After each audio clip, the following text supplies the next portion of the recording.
बिस्मिल्लाहिर्रहमानिर्रहीम। हाँ जी, अज जरा ना मैं गया था भाई जुमा पढ़न। अज जरा बूफे हो गया मेरा लेट। अज दे जेह्ड़े बूफे ने ए ने हुण तकरीबन खत्म हो गए ने। बूफे जेह्ड़े ना फिनिश हो गए ने ते एह्दे च होना एंड ते मैं कि मैं भी हुण कुदै चख लवां बूफे।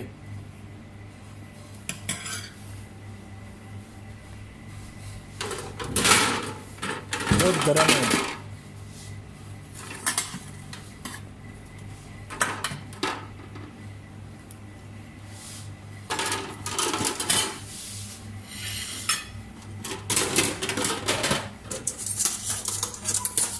सब्जी वाले बोर रूलर है जिले ने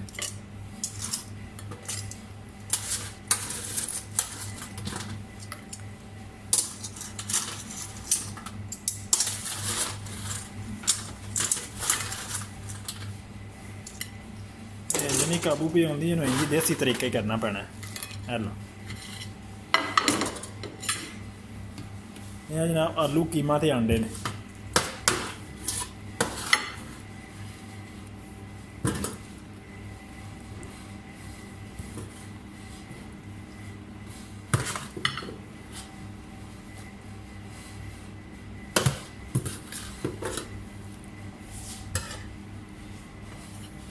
गोरा है, गोरा है, ये नहीं मैं खांदा गोरा। फ्रेश सलाद है।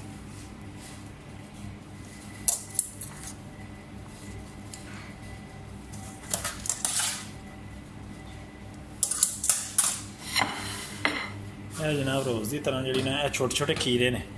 वेख्या जे खीरिया के बच्चे ने, छोटे खीरिया के बच्चे ने पे इत्थे चलदा है अचार। समझो अचार है ना, जिमें ये चूं चूं का मरब्बा होंदा गोरियां दा। यह रेड बैरी ब्लू बैरी नहीं, थोड़ी पावां ज़्यादा मिठी होंदी, जिमें मिठी चटनी होंदी उस तरह। यह अपने जेह्ड़े ना ऑरेंज ने, छोटे ऑरेंज के बच्चे ने, छोटे माल्टियां दे। यह अनानास है फ्रैश।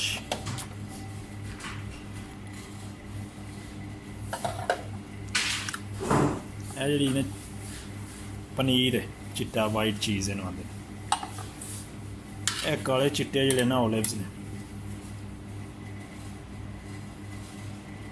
जैतून जिन्हों आते ने। यह जैतून है काला चिट्टा। यह जनाब गाजर विच थोड़ी जी नाल जो आते ने पिज़्ज़ा सलाद। यह पई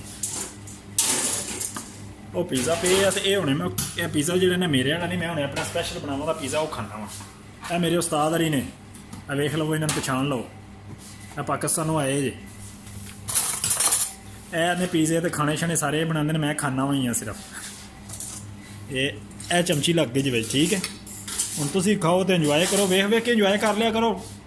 जे इन्ना माल नहीं खा सकते तो वेख के खुश हो जाया करो, दुआ दिया करो, अल्लाह बरकत पाए काम में।